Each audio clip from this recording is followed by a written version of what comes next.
네, 저를 위해서 이렇게 의자와 테이블을 또 준비해 주셔서 고맙습니다. 제가 안 지나서나 한번 앉아 볼게요. 네, 괜찮습니까? 네, 그러면 얘를 잠깐 내려놓고, 자, 네, 이러면 여러분 잘 편하시죠?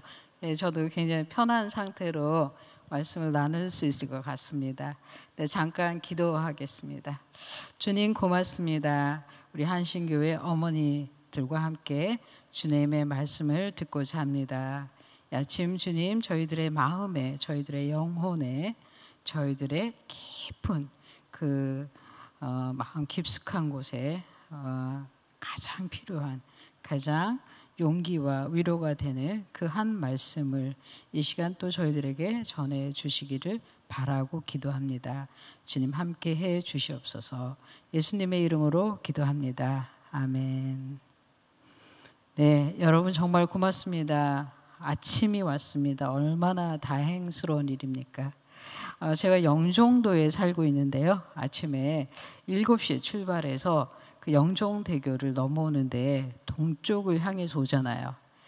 정말 밝고 빛나는 엄청나게 큰 해가 이렇게 떠가지고 이제 아침 올라와서 바닷물을 비추고 있는데 그 아름다움이 이렇게 저한테 확 이렇게 들어오더라고요. 와 이러면서 그 다리를 넘어왔습니다. 다행입니다. 아침이 왔습니다. 네, 제가 책을 여러 권, 한 4권 정도 썼는데 여러 권 그러니까 좀 있어 보이는군요. 그래서 4권으로 수정을 합니다. 예, 그 중에 한 책의 제목이 다행이다, 아침이 온다 입니다. 자, 이제 이렇게 제가 스캐닝을 해보니까 그 제목이 무엇을 의미하는지는 아시는 것 같습니다. 그렇죠? 예, 아침이 오려면 선제 조건이 있습니다. 뭐죠? 밤이 있어야 되는 겁니다. 예, 그 캄캄한 밤을 지나서 비로소 아침이 오게 되는 것. 이제 우리는 그것을 알고 있습니다. 제가 겪었던 그 캄캄한 밤들을 아침이 도저히 올 것 같지 않았습니다. 그리고 여전히 밤을 지나고 있는 사람들, 또 아침을 맞이하는 사람들, 아침을 소망하는 사람들이 우리 인생인 것을 또 알게 되었습니다. 아마 이제 오늘 이 자리에 같이 계신 우리 어머니들, 거의 다 이제 어머니들이라고 이해를 하고 있습니다. 아버지도 계시군요.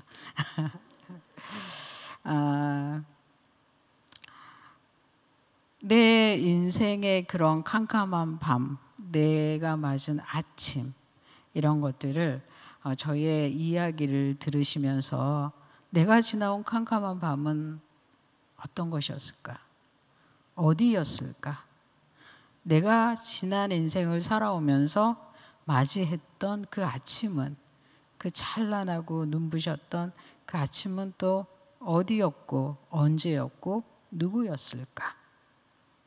이제 그런 생각을 한번 해보시면서 저희의 이야기를 또 따라오시면 어떨까 합니다. 아마 지금 어머님의 특강이기 때문에 어머님들, 현재 어머님들의 가장 큰 아침은 누구일까? 네, 아마 자녀분일 수도 있고 남편분일 수도 있고, 예, 그런 생각을 또 해보게 됩니다. 저와 여러분은 인생을 살아가는 동안에 3가지 굉장히 중요한 질문들을 끊임없이 하게 됩니다.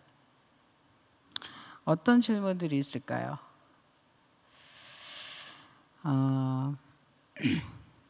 첫째는 내가 왜 태어났을까?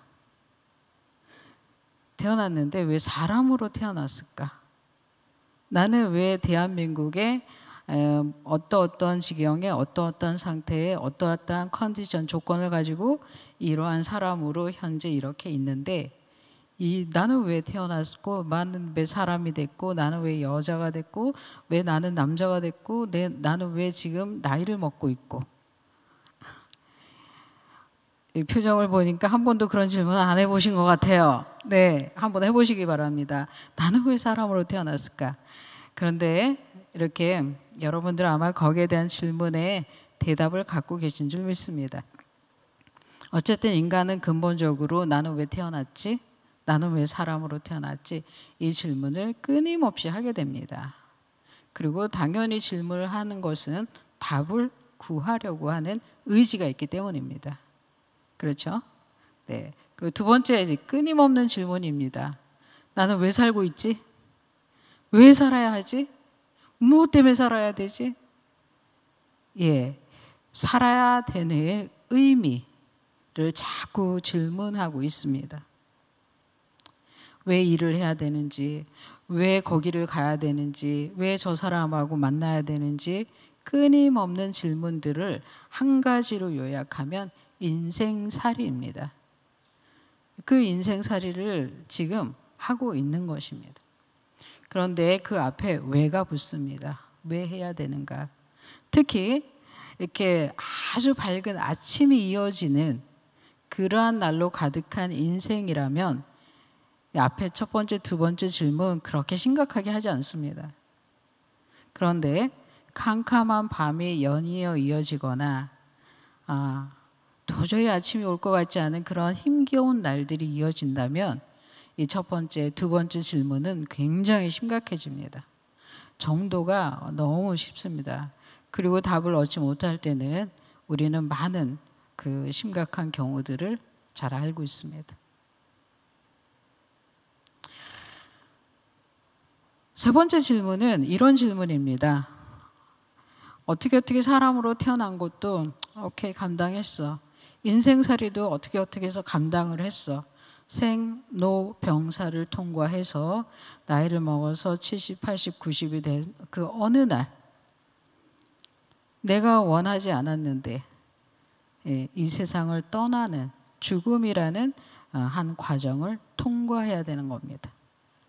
저와 여러분은 아직 죽어보지 않았습니다. 근데 경험상으로 우리 앞에 있던 우리 주변에 어떤 사람들이 죽음이라는 것을 통과해서 이 세상에서 사라지는 것을 경험했습니다. 간접 경험입니다. 그러다 보니까 우리는 살아있는 나는 질문합니다.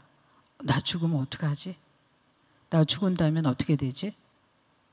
라는 질문을 하게 됩니다. 자, 나는 왜 사람으로 태어났을까? 나는 왜 인생을 살고 있을까? 근데 나는 죽으면 어떻게 되지? 이 세 가지 질문은 인류가 이 존재하는 날로부터 인류가 이 세상에서 소멸하는 그 시간까지 지속적으로 끊임없이 해야 되는 영구불변의 질문입니다. 그리고 천만다행으로 저희들보다 우리보다 앞서 살았던 그 뛰어났던 세대들은 저희들보다 더 많은 고민을 했고 더 많은 답을 찾으려고 노력을 했고 그러는 가운데 천만다행으로 하나님께서 예수 그리스도를 보내주셨습니다. 그리고 저희들은 그 많은 답안들 가운데 예수 그리스도를 구주로 믿게 되었습니다. 그래서 그 세 가지 질문에 대한 답을 한 큐로 탁 틀어가지고 한 인물로 저희에게 답을 주셨고 저희는 그분을 구주로 받아들이게 됐습니다.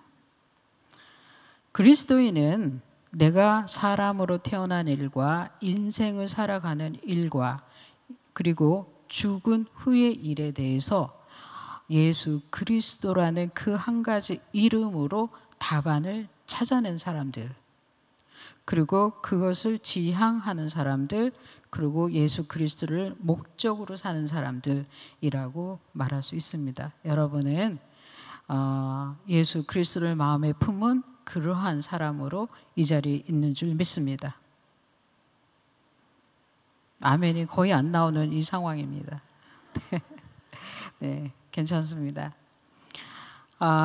제가 가만히 두고두고 생각하니까 김혜영이란 이 작은 사람도 예수 그리스도를 만나지 않았더라면 나는 왜 사람으로 태어났을까? 나는 왜 이 험악한 인생을 살고 있을까? 나는 죽으면 어떻게 될까라는 그 질문에서 헤어날 길 없이 인생의 캄캄한 밤을 계속 살고 있을 것이다 라는 것을 알 수 있습니다.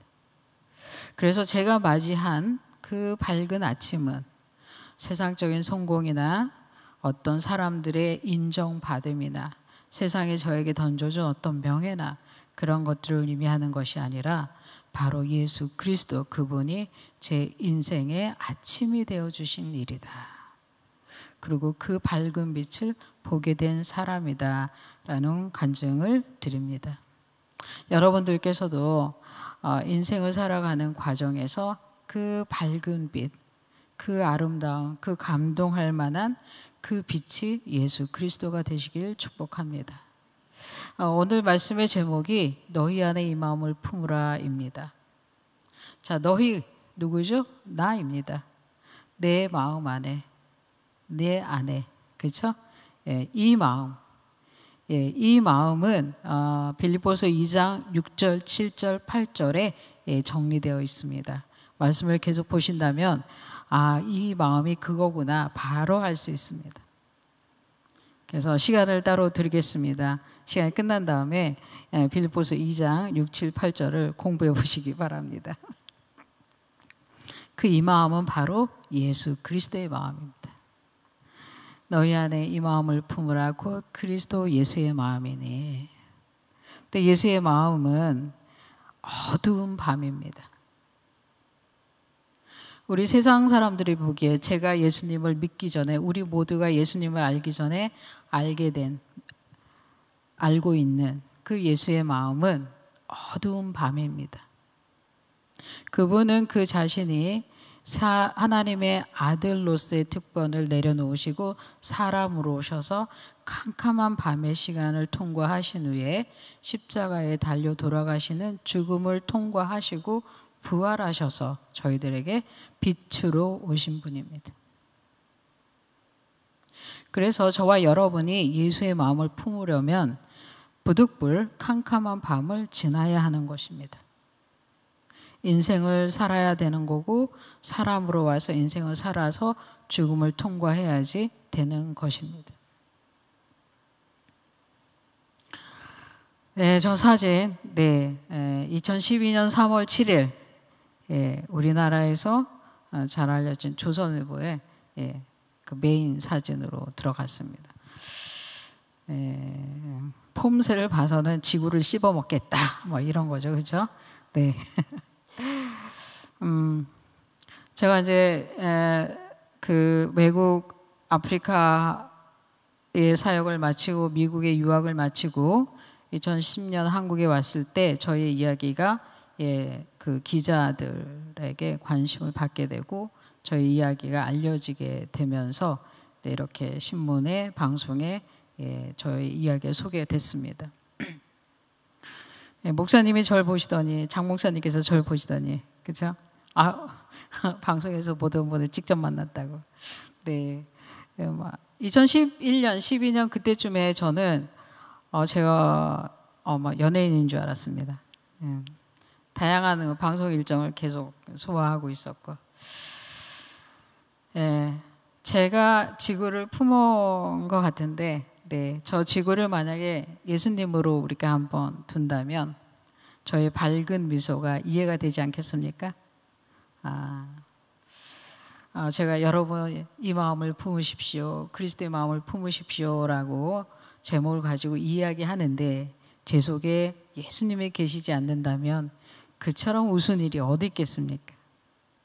저 사진에 저 지구본을 저 김영이라는 사람이 저렇게 환하게 웃을 수 있는 것은 그 사람이 캄캄한 밤을 통과한 예수님을 품고 있기 때문이구나. 네, 그렇게 한번 보아주셨으면 좋겠습니다. 어떻게 인생을 살아가는가? 네, 각자 한번 이렇게 답은 나왔습니다. 예수님처럼 살아야 된다. 근데 예수님처럼 살으려니까 그 캄캄한 밤을 두렵고 피하고 도망가고 싶고 그런 거 아닙니까? 네. 저의 인생에서도 뭐 캄캄한 밤들이 있어져 왔습니다. 저는 이제 저와 여러분이 공통으로 생각하는 거죠, 그렇죠? 사람으로 태어났고 김씨 집안의 첫째 딸로 태어났습니다. 태어난 지 3일 만에 기분 나쁜 저희 할아버지가 막 화를 내시고, 할아버지가 화내는 것 때문에 덩달아 화가 났던 저희 젊은 아버지가 정말로 홧김에 어린 저를 집어 던졌습니다. 저희 할아버지가 화난 이유는 쓸데없는 기집애가 태어났다는 거죠. 여자아이가 태어났다. 첫째는 남자여야 되는데 왜 여자아이가 태어나가지고, 네. 그래서 그 이후로 제가 어린 제가 집어 던져졌습니다. 저희 아버지도 뭐 저를 갖다가 뭐 이놈의 기집애 좀 평생 어떻게 좀 이렇게 살아봐 그러고 던지신 건 아닐 겁니다. 그냥 순간에 홧김에 실수에 사고가 일어났던 겁니다. 바닥에 떨어진 어린 저는 척추가 잘못 자리 잡게 됐습니다. 저희 어머니가 제가 3개월 때쯤에서야 척추에 뭐가 이렇게 뼈가 이렇게 튀어나오는 거를 감지하셨다고 합니다. 그래서 저희 어머니가 저희 할아버지한테 아기가 몸에 이상하다고, 뭐가 뼈가 잘못된 것 같다고 그랬더니 저희 할아버지가 괜찮다고, 자라다 보면 다 낫는다고 병원에 갈 엄두, 저는 저기 시골에서 이제 자랐으니까 더 그런 생각을 못할 때였죠. 불행한 일이 그렇게 부지불식간에 찾아왔습니다. 저와 저희 집안에. 불행은 친구를 늘 데리고 옵니다. 제가 7살 때쯤에 저희 어머니가 마을 사람들하고 싸움이 났습니다. 싸움이 난 김에 저희 어머니를 밀치게 되고 저희 어머니는 구르게 되고, 그런 일의 결과로 저희 어머니도 정신질환이 왔습니다. 여기서는 제가 우울증이라고 표현을 했는데 직설적으로 얘기하자면 정신이상이었습니다. 일상생활을 못하게 됐고, 치료를 받으러 가게 됐고, 네. 그 어머니의 그 정신 이상은 왔다 갔다 했고 일상생활을 못했고, 제가 맞이로 첫째 딸로 태어났다 그랬잖아요. 네, 제 밑으로 동생 4명이 더 태어났습니다. 사실 저희 엄마와 저희 아버지의 그 결혼 생활은 순탄하진 않았습니다. 그 어머니의 분노, 어머니의 화, 이런 것들이 아버지로 전달됐고, 아버지는 또 술을 먹고 두 사람은 또 싸우고, 그 두 사람이 서로 싸운 뒤끝에 어머니의 화풀이는 저한테로 넘어왔고, 초등학교 내내 저는 어머니의 그 화풀이와 또 학대, 매질, 그리고 그 여분의 시간에 동생들을 돌보는 일로 보냈습니다. 저는 저기 용산구 저쪽에 이제 여기 건너편 강 건너 거기서 이제 살았는데요. 그 초등학교 6년 중에 3년 4, 5, 6학년 때쯤에는 거의 집에 못 들어갔습니다. 엄마는 저만 보면 때리고 손찌검하고 발로 차고 이러니까 어떻게든지 엄마하고 안 마주치면서 그 시절을 보냈습니다. 그래도 저는 어떻게 하든지 나는 그래도 이 집안에 뭔가 하는 사람이야. 그래서 제 나름대로 열심히 밥도 하고 빨래도 하고 애기 동생들 업어서 키우고 그래도 여의치 않았습니다. 그러니까 이런 거예요. 잘해도 못해도 다 그 집안의 불행이 저 때문에 생긴 거니까 어머니는 제가 얼마나 미웠겠습니까? 어떻게 어린 몸으로 감당하고 있었는데 초등학교를 졸업하던 2월, 그리고 딱 한 달 지나서 3월에 이 불행한 일이 또 생겼습니다. 저희 아버지께서 인생살이를 감당하지 못하시고 이제 스스로 이 세상을 떠나시게 됐습니다. 아침에 자고 일어났더니 아버지께서 돌아가 계신 것을 목격하게 됐습니다. 아버지가 돌아가시고 나니까 저희 어머니가 저한테 책임을 물었습니다. 네가 아버지를 죽게 했잖아. 네.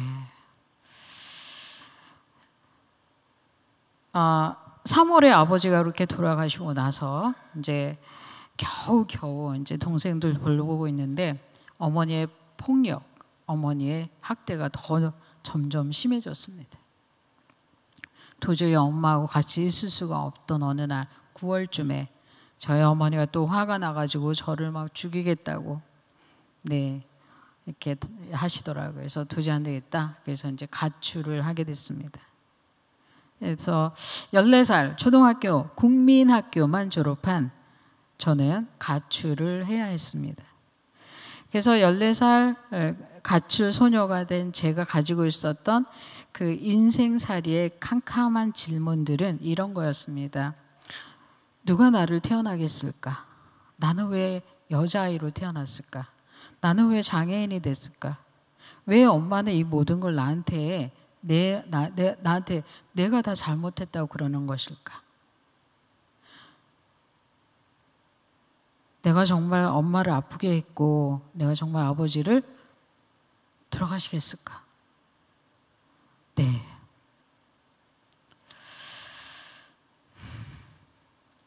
가출을 했던 저는 잠깐 한 1년 정도 한의원집에서 가사 도우미로 일을 했습니다. 그곳에서 있는 동안에 한약방에 한의원집에 가면 한약 상자들 있잖아요. 그 방에서 이제 겨울을 보내게 됐는데 그 한약 앞에 쓰여 있는 한문 걔네가 정말 저를 너무 괴롭히는 거예요. 읽고 싶어졌어요. 그래서 그곳에서 있는 동안에 천자문을 거의 독학해서 익히게 돼요. 그리고 나서 밥하고 빨래하고 한 10년 있으면 그 주인 할머니께서 저한테 100만 원을 주시겠다 그러시더라고요. 속으로 할머니 거짓말 하시는구나. 안 되겠다. 그래서 이제 반상회에 실려온 그 광고를 봤어요. 여기 강 건너 가면 한남동 있죠. 네. 저희 되게 좋네요. 서울 사람이라. 거기 이제 서울시 운영하는 직업학교 있어요. 무료 직업학교. 거기 뭐 편물, 양재, 미용, 뭐 자수 이런 거 가르친다고 무료라고. 제가 보고 편지를 보냈어요. 저 14살이고 국민학교 나왔고 이렇게 식모로 일을 하고 있는데 기술 배우고 싶어요. 이렇게 편지 보냈더니 그곳에서 계신 선생님이 와보라고. 그래서 이제 입학 서류를 다 보내주셨어요. 그래서 이제 이듬해 15살에 그 직업학교에 들어가게 됐어요. 저는 이제 그 직업학교 들어갔을 때 이제 설문지를 주잖아요. 가족, 주소, 이름, 뭐 종교 이런 거 쓰라고. 근데 중학교는 안 갔지만 이제 무슨 말인지 알잖아요. 근데 종교라는 게 있었어요. 종교? 나는 뭐를 믿지? 누구를 믿지? 보니까 아무것도 믿을 게 없는 거예요. 그래서 제가 그때 이제 천자문을 배운 뒤끝이라 종교를 하나 만들었어요. 자신교. 네, 그 학교에 입학할 때 자신교였어요. 그곳에서 6개월 동안 저는 양재를 배우러 갔다가 양재는 지원자 너무 많아가지고 못 들어간다고 그래가지고 널널한 이제 편물과에 입학을 했어요. 아마 우리 어머니들 편물 아시죠, 그죠? 그 털실을 가지고 쇠타를 만드는 기술이에요. 그래서 그냥 자리가 비어서 들어간 거예요. 네. 그리고 6개월 동안 배워서 기능사 3급 자격증 땄어요. 그리고 정말 제 인생에서 첫 번째 온 가장 밝은 날을 그곳에서 제가 맞이했어요. 거기 선생님들 중에 한 분, 사감 선생님이 저한테 계속 이렇게 관심을 쏟으시고 사랑을 주셨어요. 그리고 전도를 하신 거죠. 그분이 저한테 전도하시면서 하셨던 말씀이 있어요. 뭐냐면 저는 자신교회 교주였기 때문에 교회를 다니거나 누굴 믿거나 이럴 아이가 아니었어요. 마음이 이렇게 돌같이 굳어 있는데, 근데 그 선생님이 이제 여러 번 찔러 보시다가 한 말씀을 툭 던지셨는데 이 말씀이었어요.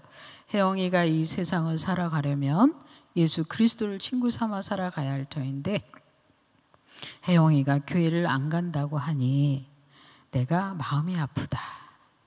라는 말씀을 친구를 통해서 저한테 들려주셨어요. 그 이야기를 이렇게 전해 듣는데 제 마음속에 이렇게 빛으로, 희미한 빛으로 이렇게 한 말씀 한 말씀이 꽂혔어요. 저 선생님이 뭔데 나 때문에 마음이 아프지? 무엇 때문에? 무슨 상관이 있는데?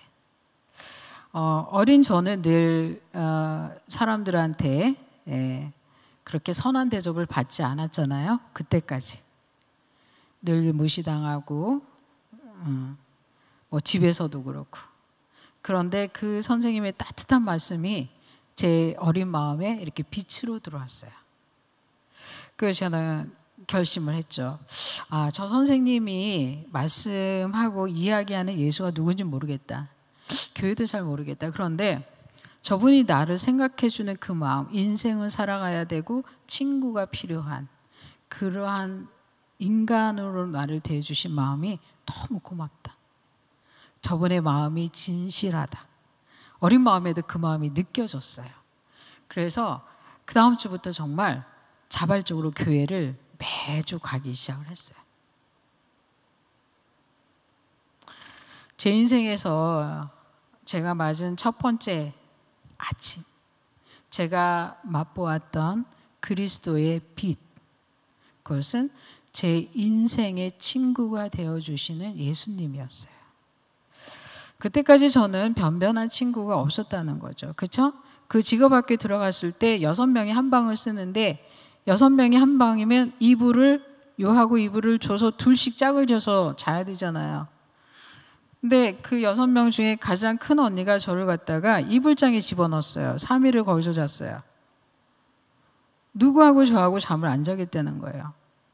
그래서 어린 마음에도 야, 내가 집에서도 그 고생을 하고 그 구박을 받았는데 이 사회생활 이거 쌀벌하구나. 네, 바로 알 수 있었어요. 네. 그런 변변한 친구가 되어주지 않는 이 세상 가운데서 제가 누구를 친구 삼아 가야 되겠는가. 예수 그리스도 그분이시구나. 네, 그거를 알게 되었습니다. 저는 예수 그리스도를 믿는 자신교의 교주에서 하나님을 믿는 아이로 결정을 했습니다. 제가 생각해도 정말 고마운 일이었습니다. 그 선생님의 그 다정한 말, 신실한 말을 제가 마음 깊이 듣지 않았더라면 계속 캄캄한 밤을 살지 않았을까 하는 생각을 할 수밖에 없습니다. 네. 저는 공장 노동 기술자로 저 10대를 제가 보내게 됩니다. 예수님을 믿었다 그래서 뭐 허리가 쭉 펴지거나 뭐 집안 사정이 좋아져가지고 중학교를 가게 되거나 그런 일은 절대 일어나지 않았습니다. 네, 제 마음이 바뀌었습니다.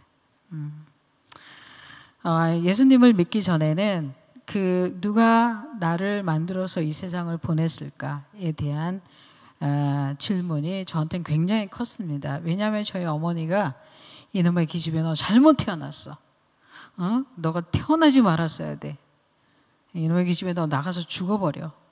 이 말을 어린 시절 내내 듣고 살았기 때문에 저는 누가 나를 도대체 만들어 보냈는가에 대한 궁금증이 얼마나 컸겠어요. 그런데 교회를 다니고 말씀을 보기 시작하고 특히 창세기 중간도 아니고 끝에도 아니고 창세기에서 하나님께서 사람인 나를 만들어서 이 세상에 보내주셨다 하시는 말씀에서 구원을 얻었습니다. 그리고 저는 계속 사람들로부터 가족들로부터 뭔가 굉장히 많은 엄청난 잘못을 저지른 사람처럼 취급을 받으면서 어린 시절 보냈습니다. 근데 하나님께서 저한테 이렇게 말씀하십니다. 혜영아, 그거 너 잘못이 아니야. 내가 너를 용서해 줄게. forgiveness, 용서의 은혜. 그것을 어린 시절 저는 바로 깨달을 수 있었습니다. 저는 제가 원해서 이 세상에 온 게 아니라는 겁니다. 그것 정도는 아시죠, 여러분? 자원해서 이 세상에 오신 분 손 들어보세요. 다들 분수는 아시는군요. 네. 어떤 인생에 일어난 어떤 조건이나 환경들에서 어린 시절 저는 그것을 제가 자의로 선택하거나 내 것으로 만들려고 하는 의지가 있는 조건이 아닙니다. 그래서 저는 저한테 혜영아 너가 잘못한 것이 아니야. 그리고 10대 저는 거울을 안 봤습니다. 거울을 볼 이유가 없어요. 왜냐하면 이상한 애가 거기 서 있으니까. 즉 내가 나를 싫어하고 미워하는 마음으로 가득 차 있었던 거예요. 누가 심어줬어요? 엄마가, 가족들이, 사회가. 그런데 교회를 다니면서 말씀을 들으면서 확실히 알게 되는 거예요. 하나님이 저를 사랑해 주신다는 거예요. 세상의 모든 것이 저를 미워하고 싫어하는데 나를 만들어 보내신 하나님이 저를 사랑하신다.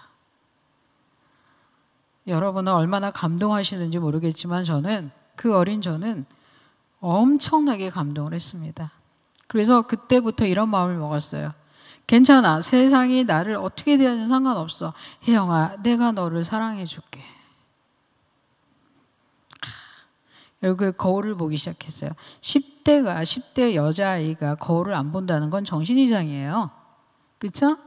10대 여자아이들의 메인 잡은 이거예요. 저도 이제 정상으로 돌아왔어요. 거울을 보면서 웃는 거예요. 오케이. 네. 그러니까 제 마음, 제가 누구인지를 예수님 안에서 찾는 그런 아이가 됐어요. 그래서 저는 이제 좀 그때 그 시절을 이렇게 표현하고 있어요. 자서라는 두 글자. 내가 나를 용서한 것. 자애, 내가 나를 사랑한 것. 거기로부터 저는 신앙의 발걸음을 내딛기 시작했어요. 그리고 그렇게 할 수 있었던 원동력이 바로 친구 대신 예수 그리스도이셨어요.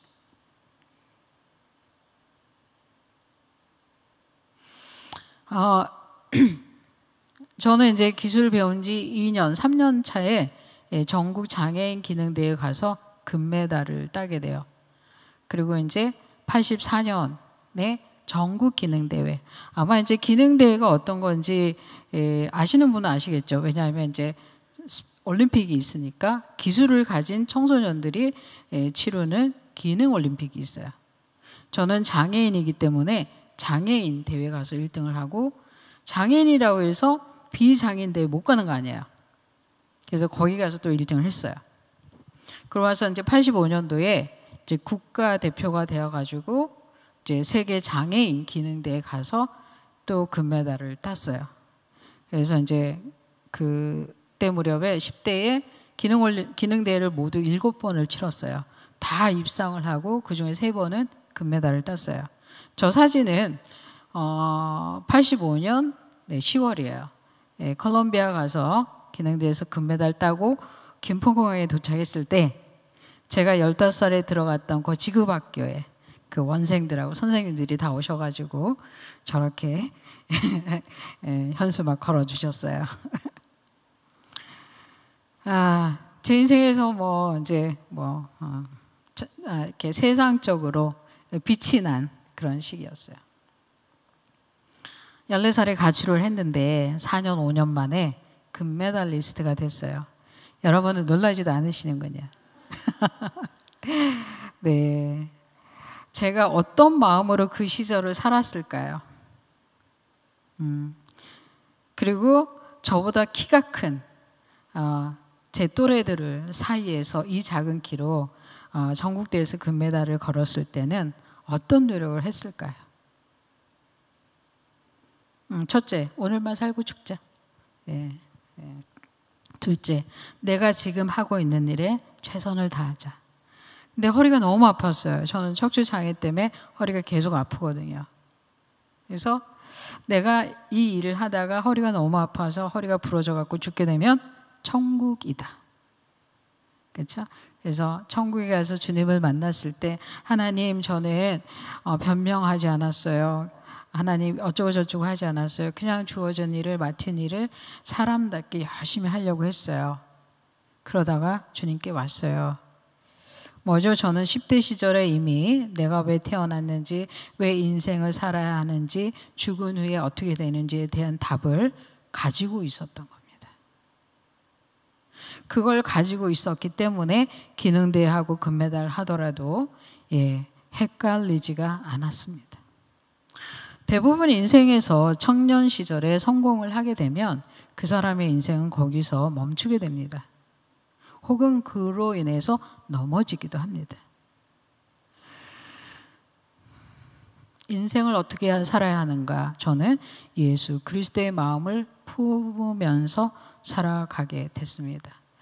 자, 벌써 이제 제가 아까 했던 말들이 나옵니다. 그렇죠? 예.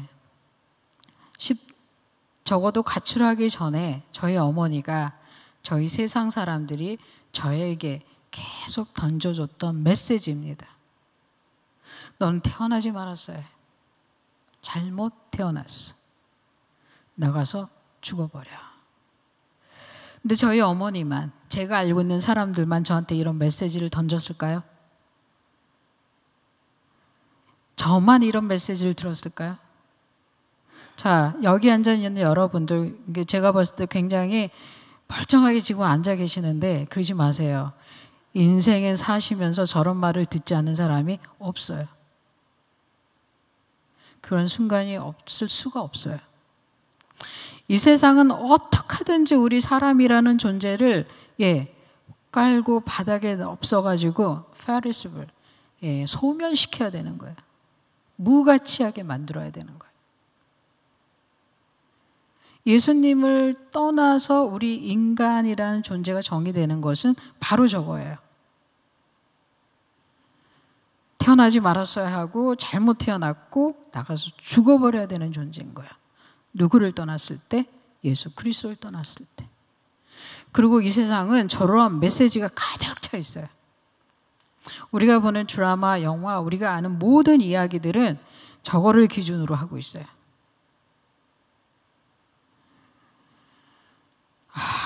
저는 예수 그리스도를 10대 시절에 마음으로 품으면서 저 메시지를 바꿔버렸어요. 그리고 오늘 제가 여러분들한테 그 바꿔진 메시지를, 달라진 메시지를 전하고 있는 것입니다. 얼마나 강력한 메시지겠습니까? 저는 기능대회를 다 마치고 나서 정말 운 좋게도 일본으로 갈 수 있는 기회가 있었어요. 산업연수생으로. 그래서 일본에 가서 무역 굉장히 고급 기술을 또 배울 수 있었어요. 그리고 한국에 와서 무역회사에서 몇 년 잘 나가는 기술자로 일을 했고, 그런데 정말 성공을 아직 못했어요. 기술자로 이렇게 인정받고 금메달리스트라는 박수를 받지만 뭔가 아쉬운 게 있었어요. 뭐죠? 아직 대학을 못 갔어요. 한국에서는 대학을 잘 가야지 뭐 성공한다 이런 게 그때 있었어요. 저는 이제 중고등학교 시절을 기능대회를 했기 때문에 교육과정에 생략이 돼 있잖아요. 그래서 기능대회 하는 동안에 저녁마다 학원을 가서 1년 만에 중고등학교 검정고시를 마친 경력이 있어요. 그래서 대학 입시를 2년을 준비했어요. 88년, 89년. 똑똑 떨어졌어요. 흔치 않은 실패. 계속 잘 돼가고 있잖아요. 그렇죠? 하는 일마다 잘 되고 막. 그리고 이제 가출했던 집도 4년 만에 돌아가서 동생들을 다 부양하고 있었거든요. 저는 이제 제가 사회적으로 알려지고 금메달을 따고 이러는 과정을 통과하면서 가족들을 돌보아야 된다는 것을 알고 있었어요. 가족들을 돌보지 않으면 사회적인 성공이 의미가 없다는 것도 이해하고 있었어요. 잘 기억하세요. 제가 한의원집에서 뭘 배웠다고 그랬죠? 천자문. 천자문 가르치면서 제일 중요한 게 수신제가 치국평천하였어요.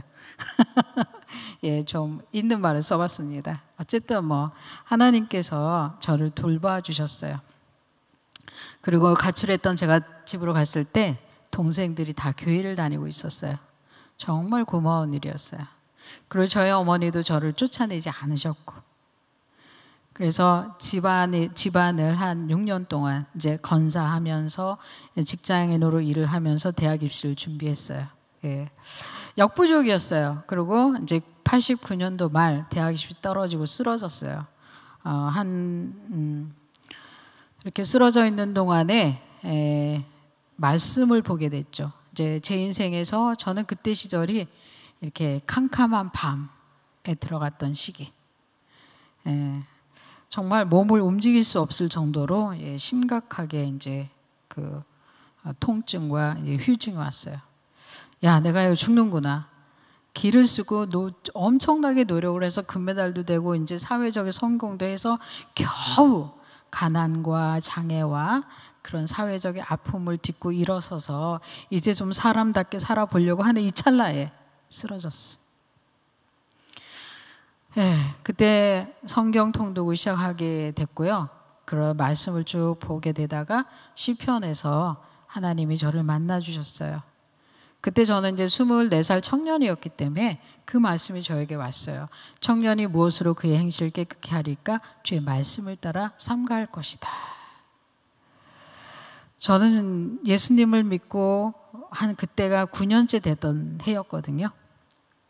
저는 저를 용서하고 저를 사랑하는 마음으로 그리스도를 온전히 품어서 이제 막 신앙생활을 하면서 10대를 지나서 20대가 됐는데 예수님이 제 마음에 없어졌어요.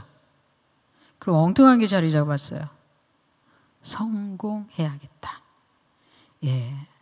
성공을 지향하는, 금메달 따고 사회적으로 인정받으면 예수님을 잘 믿는 증거라고 이제 오해하는 마음이 꽉 자리 잡았던 거예요. 그리고 저는 계속 성공을 향해 가고 있고 더 큰 성공을 하려고 하다가 넘어져 있는 상태였어요. 하나님께서 그랬어요. 혜영아, 너가 그렇게 성공하고 애쓰고 청취하려고 하는 그것이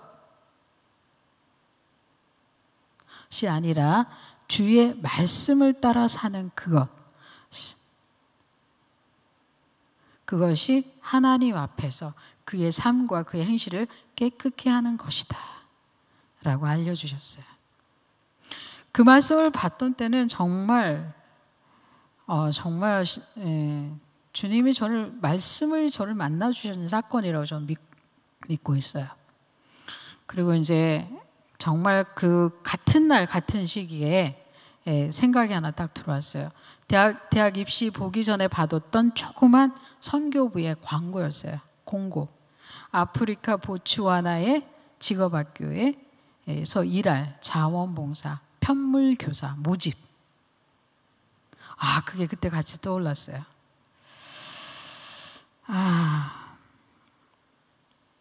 하나님 왜 그러세요? 저 이제 살만해요. 제가 하고 싶은 거 하게 해주세요. 저 대학도 가야 되고요. 저 뭐도 해야 되고 뭐도 해야 되고요. 하나님 아버지, 저기 우리 목사님, 우리 집사님 데려다 쓰세요. 저는 아니에요. 제가 하고 싶은 거 해주세요. 1990년 2월 하나님은 아마 그때 많은 사람들을 찾으셨을 거예요. 네, 하나님이 아니야, 키였고 나는 너를 데려다 써야겠다 라고 마음을 먹으셨던 것 같아요. 그 말씀을 깨우치고 제가 선교부에 전화했어요. 어떻게 편물교사를 그러니까 지원자를 찾으셨나요? 그랬더니 네, 양재 선생님은 지원하셔서 벌써 가셨고요. 편물 선생님은 지원자가 없어요. 속으로 안 되겠다. 사실 저 장애가 있는데요. 무슨 말이죠? 장애인은 안 돼요 라는 말을 듣고 싶었어요. 그러세요? 그럼 일단 와보세요. 뭐지? 네. 그렇게 시도를 하면서도 계속 마음은 뒷걸음질 치고 있었어요. 다음날 이제 그 여의도에 있는 선교부 사무실 갔더니 이렇게 쫙 보시더니 제 경력을 쫙 보시더니 선생님 준비할 것도 없어요. 준비 다 됐어요. 빨리 가세요. 그 1월 15일.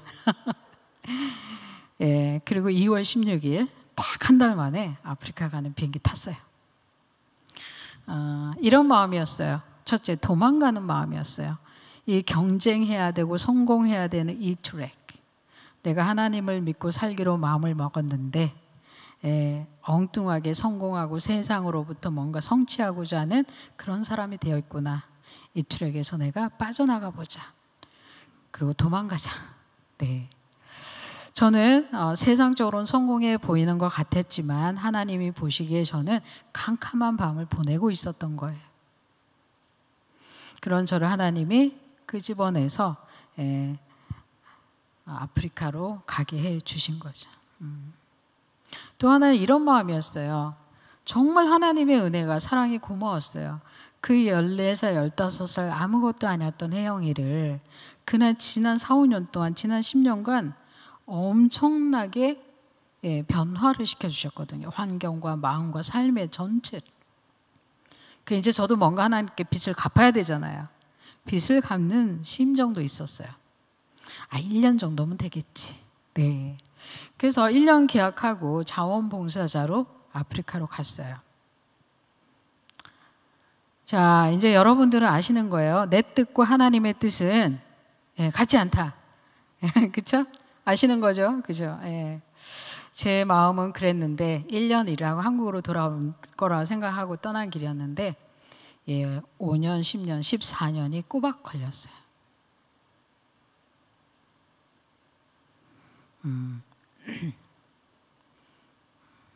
속으로 놀라시는 줄 믿습니다. 그리고 그 14년의 세월은 통과하면서 저는 비로소 아프리카에서 아침을, 진실한 참된 아침을 맞이하게 됐습니다.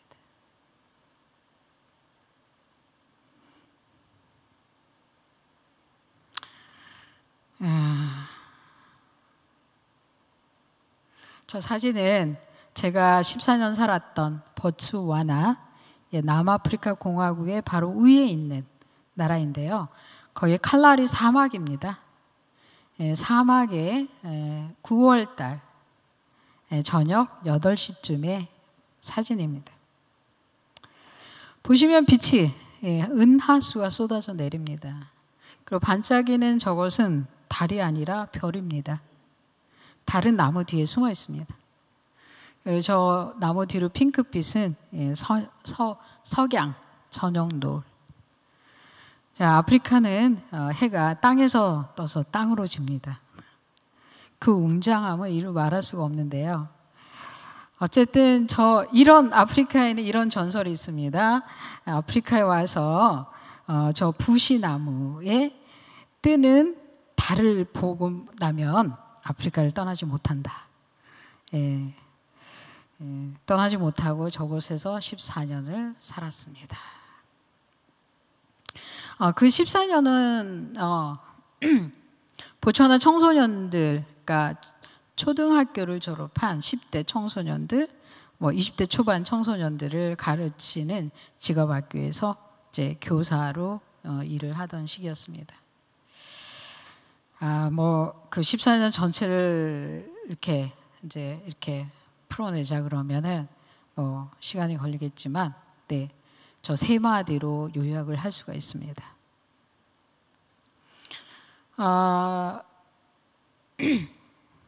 처음에 이제 가서 아이들을 가르치기 시작하는데, 이 보츠와나 10대 청소년들이 저와 같은 사람을 처음 봤을 거 아닙니까? 그쵸? 그리고 이제 막 같이 엉켜서 공부하고 일하는데 와서 자꾸 만지고 터치하고 막 그러면서 왜나 오몬테 또따 이렇게 말을 해줍니다. 무슨 말인지 모르죠. 여러분 모르는데 저도 알았겠어요. 그러니까 이제 아이들이 그걸 무슨 뜻이냐고 처음에 못 알아들었어요. 나중에는 너 예쁘다는 소리야, 너 귀엽다는 소리야. 그래? You're so beautiful이라는 말이구나. 오케이. 근데 이 말을 한두 번 하면 끝났으면은 임팩트 없는데 일상생활에서 계속 이 말을 들었어요. 그리고 한 해, 두 해 계속 듣는 거죠. 한국에 안 오는 거예요. 여러분들이어도 한국에 못 돌아와요. 더군다나 저처럼 신체 장애가 있고 예쁘다라는 기준에 부합하지 않는 그런 용모를 가진 사람한테는 저 말이 코페르니쿠스적 전환인 거예요. 저는 처음에 아이들이 저를 놀리는 줄 알았어요. 아니었어요. 아이들은 정말 진실했어요. 그러고 보니까 다른 비장애인 선생님들한테 가서는 그렇게 하지 않는 거예요. 근데 저한테서 와서 그러는 거예요. 왜 그랬을까요? 아이들은 키가 작고 장애가 있는 저한테 마음을 연 거예요. 그리고 무장해제한 거예요. 그리고 다가올 수가 있었어요. 제 머리를 제 손을 쓰다듬을 수 있었던 거예요. 왜냐하면 그들보다 약해 보이니까. 뭔지 아시겠죠? 네. 우리는 약한 사람에게, 나보다 약하고 나보다 힘이 없는 존재에게 무장해제가 되는 거예요. 다가가는 거예요. 마음을 주는 거예요. 제가 비로소 보츠와나에서 제 이 키가 이만한 게 얼마나 다행인지를 감사로 여기게 됐어요. 저 말은 이런 뜻이 있음을 나중에 알게 됐어요. 우리도 알아. 너 키 작은 거 보여. 너 이상하게 생긴 거 우리도 알아. 너 몸이 뭔가 잘못된 거 알아. 근데 그 키로 그 몸으로 여기까지 와줘서 고마워 라는 뜻이었어요. 자, You are so beautiful이라면 액면 그대로 너 예쁘다라는 게 아니었던 거예요. 당신의 연약함을, 당신의 약함을 우리는 받아주겠어 라는 뜻이었어요.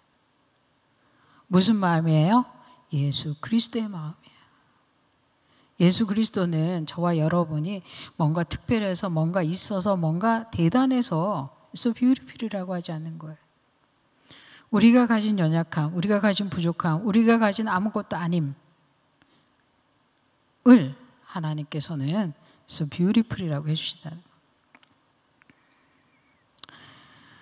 그 아이들의 말에 제가 혹해가지고 살았다면 14년 못 살아요. 사람들이 해주는 말은 유효기간이 있어요. 네, 한 4년쯤 90년도에 학교가 개교를 했는데 5, 60명 됐던 그 같이 시작했던 분들이 이런저런 이유로 떠나거나 다른 나라로 가면서 어느 날 저 혼자 남았어요. 94년도에 학교 문 닫았어요. 한 3개월을 혼자 지냈어요. 아까 사진에서 보셨던 그 허벌판에서 한 2달 보냈을 때 여학생들 몇 명이 찾아왔어요. 이렇게 말을 하더라고요. 우리 들었어. 너가 혼자 남아있던 소리 들었어. 우리한테 기술 좀 가르쳐줘. 아니야, 나 한국 가야 돼. 여기 아무것도 없어. 그랬더니 아이들 괜찮아. 너만 있으면 돼. We need you. 우와. 그 말은 그 말이 제 마음에 들어왔어요. 그리고 그 말에 발목이 잡혔어요.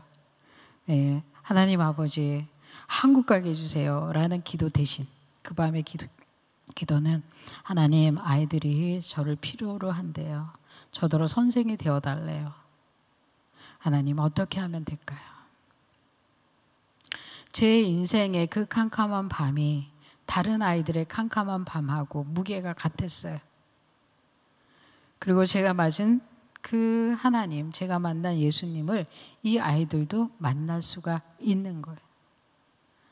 그 아이들의 아픔과 저의 아픔이 같이 만났어요. 그렇구나. 여러분들도 어디 세상 어딘가에 가가지고 누군가로부터 I need you. 나 당신이 정말 필요합니다.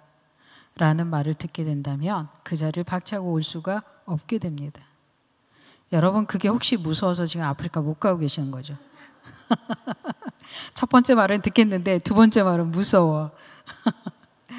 네, 그 아이들의 말이 저를 살렸어요. 다행이다. 아침에 왔습니다. 이렇게 먼지만 쌓여가는 직업 학교에 딱 봤어요. 아무것도 없지만 누가 있어요? 사람이 있어요. 제가 있어요. 아이들이 왔어요. 용기를 냈어요. 그리고 학교에 교장으로 자칫 부임해 버렸어요. 네. 그리고 학교를 다시 세팅해서 개교해서 운영하기 시작했고 10년이 훌쩍 지났어요.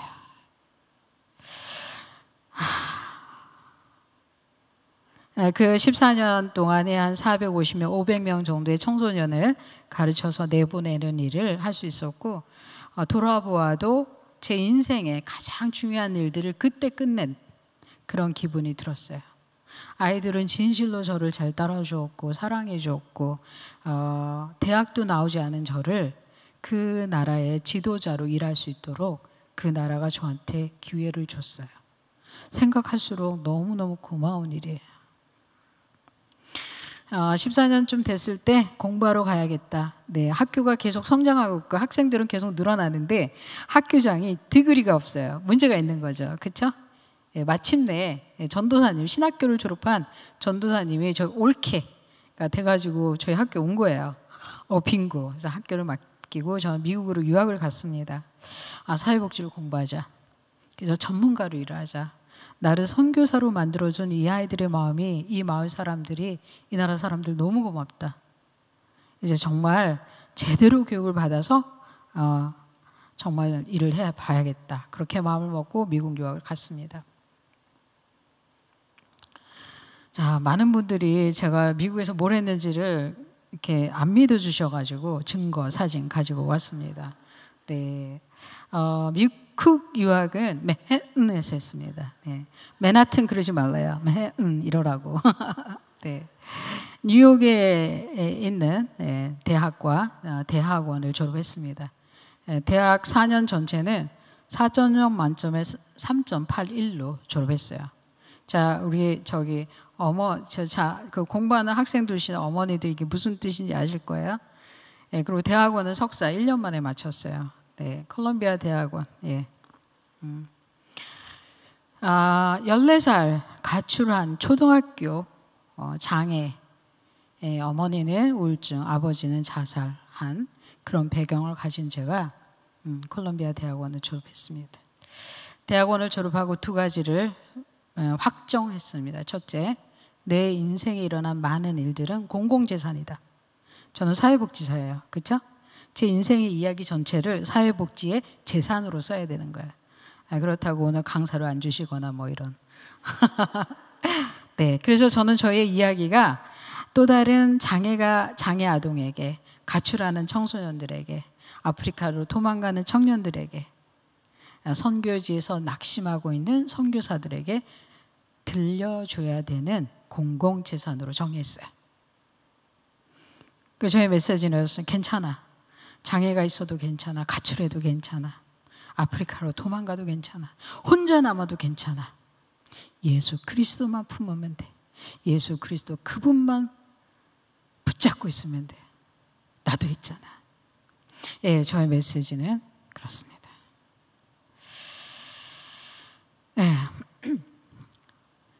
한국에 와서 2년 동안 백수로 있었거든요. 두 번째, 월급 받고 일하지 않기. 저의 인생 전체가 공공재산인데 굳이 월급을 받으면서 일할 이유가 없다. 그래서 2년 동안 자원봉사하면서 백수로 지내는 동안에 방송에 저희 이야기가 나가고 뭐 신문에 나가고 이러면서 유명세가 생겼습니다. 아마 하나님께서 저한테 보초하나 14년을 꾹 지내고 난 후에 주신 그런 기회였던 것 같아요.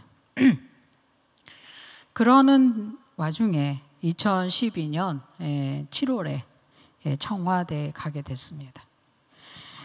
대한민국은 해마다 국민들이 추천해서 이제 훈장, 포상을 하는 제도가 있습니다. 그 해에 470명이 후보로 올라갔고 2명이 훈장을 받게 됐는데 그 두 사람 중에 제가 한 명이었습니다. 저거는 이제 국민훈장 목련장입니다. 이렇게 표정들 보시니까 평생 훈장을 받아보지 않으셨기 때문에 그 감동이 뭔지 모르겠다라는 뜻을 가지고 계시는데, 자, 늦지 않았습니다. 네, 늦지 않았습니다. 네.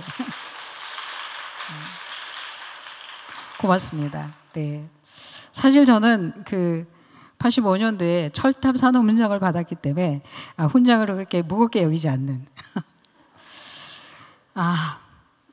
왜 받게 됐냐면 보츠와나 14년 무보수 자원봉사로 직업교육을 통해 국위를 선양했다라는 것이었습니다.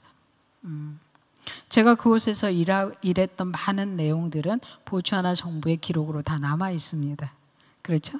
네, 직업교육을 했기 때문에. 어쨌든 저는 저 훈장을 받게 됐고 상을 받던 날 청와대를 가게 됐습니다. 들어가던 날 저희 어머니와 동행을 했습니다.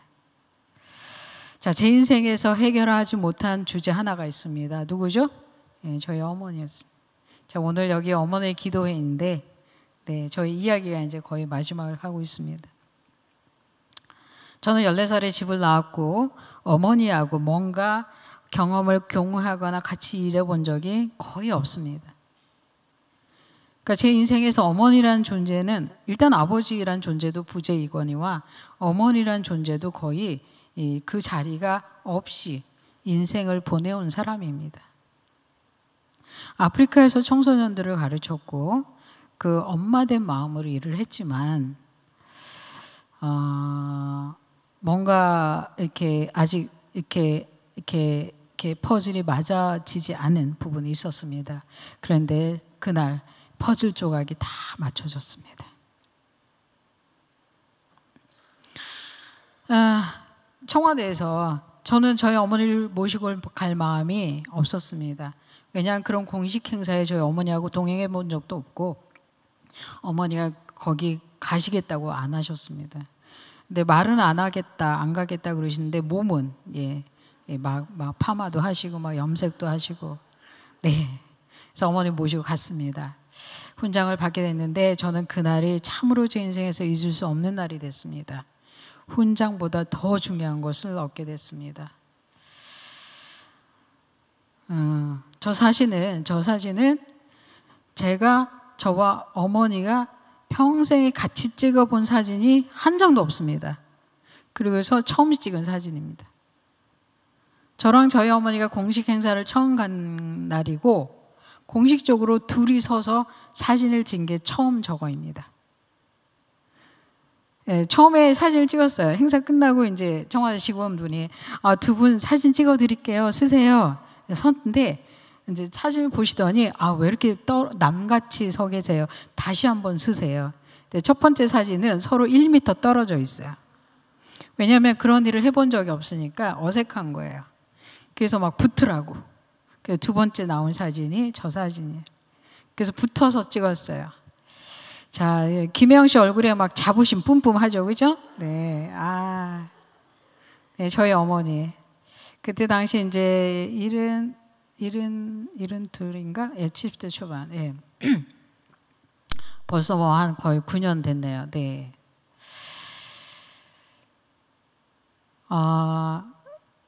잊을 수 없는 일이 있었어요. 저 사진을 찍고 나서 이제 식사를 하게 되는데 식사가 코스 요리였어요. 중식 코스 요리였어요. 근데 저희 어머니가 이제 요리가 나올 때마다 조금씩 나오잖아요. 그쵸? 2피스, 3피스 막. 근데 저희 어머니가 되게 불안했나 봐요. 그래서 이제 올 때마다 절반을 덜어서 저한테 넘겨주시는 거예요.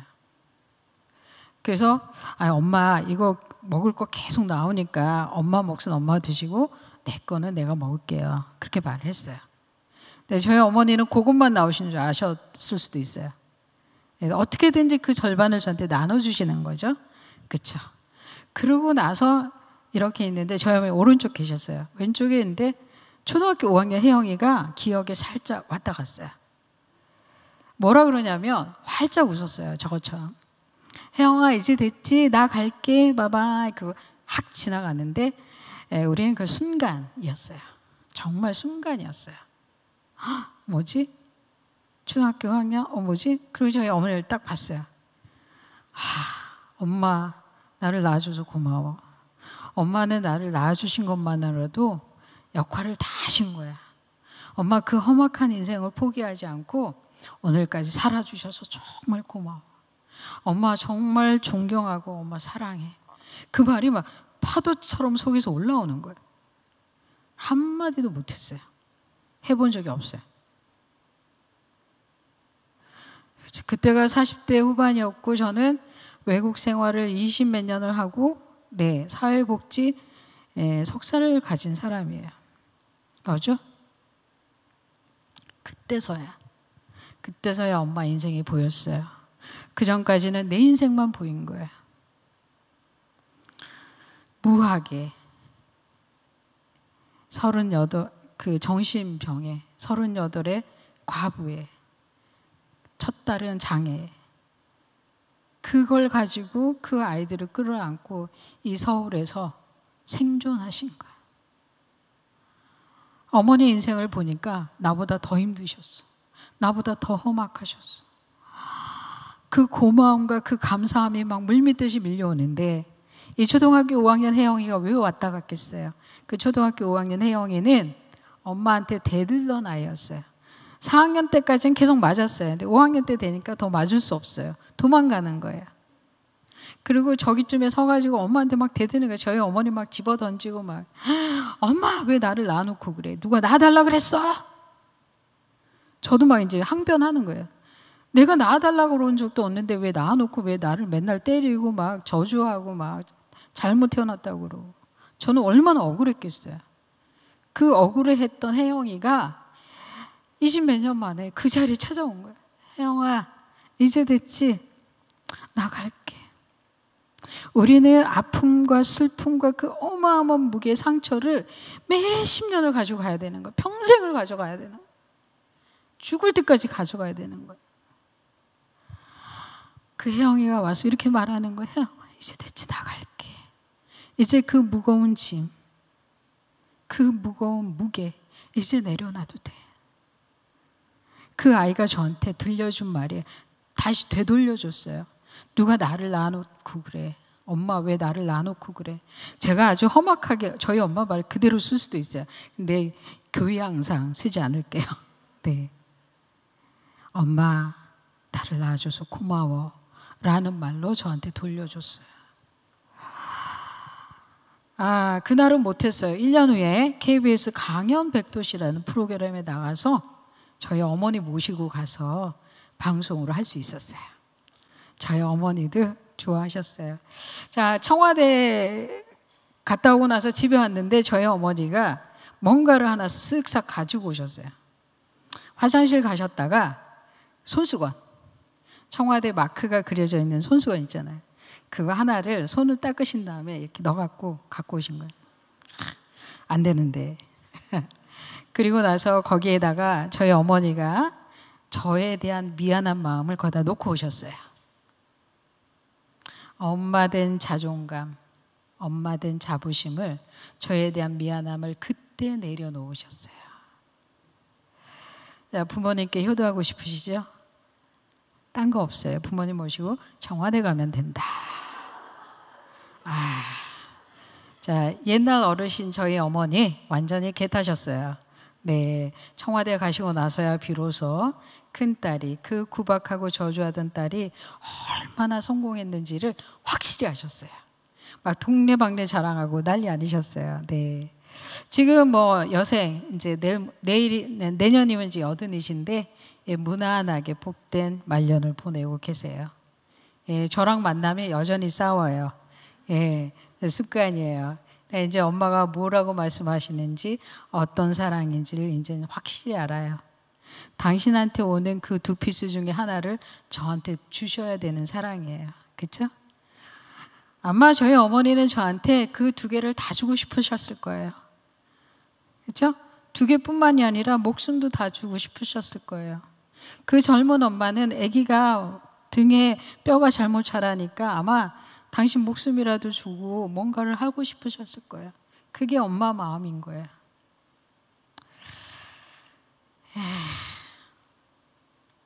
네, 그래서 그 훈장 받자마자 제가 했던 일은 아프리카로 도망가는 일이었습니다.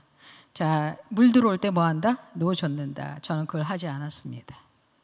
그게 하나님의 사람으로서 맞는 거라고 저는 믿었고요. 케냐로 갔고, 케냐에서 미랄복지재단 케냐를 설립해서 6년 동안 잘 운영을 했습니다. 저 혼자 처음 갔다가 6년 후에는 직원 20명, 1000명 아동결연, 구익회사 다양한 일들을 했습니다. 다른 말로 하면 매우 능력 있는 사회복지사 일을 했다. 당연히 미랄복지재단에 어떤 전폭적인 지원도 있었고요. 네, 그리고 일을 하는 과정에서 한 3년 일하니까 사회복지 공부한 게 바닥이 나더라고요. 안 되겠다. 하던 거 마저 해야겠다. 그래서 이제 3년 전에 한국에 와서 선교학 박사과정 공부하고 있고 지금 마지막 학기하고 있습니다. 그래서 이제 다음 달에 이제 본심사 남겨놓고 지금 열심히 논문 마지막 쓰고 있습니다. 자, 이 정도 되면은 저 사람 되게 공부 잘하는구나 알 수 있으시겠죠? 네. 얼마나 다행입니까? 한국에서 중고등학교를 안 다닌 덕분에 여기까지 왔습니다. 제가 외국에서 성공할 수 있었던 저의 열악한 배경을 다 뛰어넘어서 아프리카로 가서 이렇게 미국을 돌아서 여러분 앞에 올 수 있었던 가장 강력한 힘은 첫째, 예수님 그분이 저의 목표가 되어줬고 그분이 저를 인도해 주셨다는 것. 둘째는 세상 사람들이 가는 그 길을 따라가지 않는다는 것. 네. 제가 맞이한 아침은 예수 그리스도 그분인 것을 고백합니다.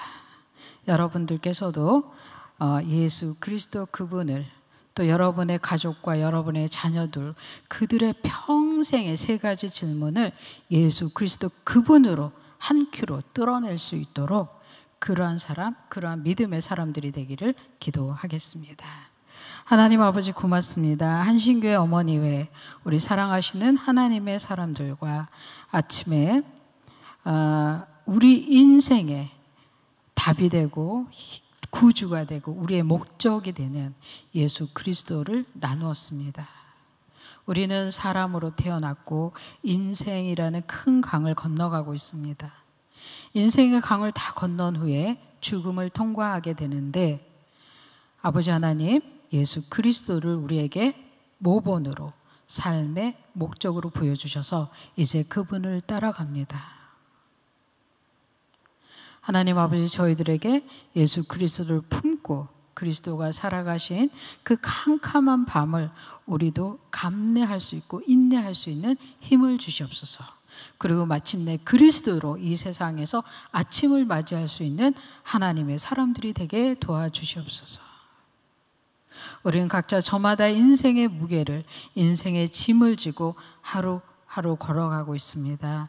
아버지 하나님, 그 길에 동행해 주시옵시고 동행자 되어 주셔서 또 친구 되어 주셔서 고맙습니다. 모두를 축복하고 또 축복하며 예수 그리스도의 이름으로 감사기도 드립니다. 아멘. 여러분 정말 고맙습니다.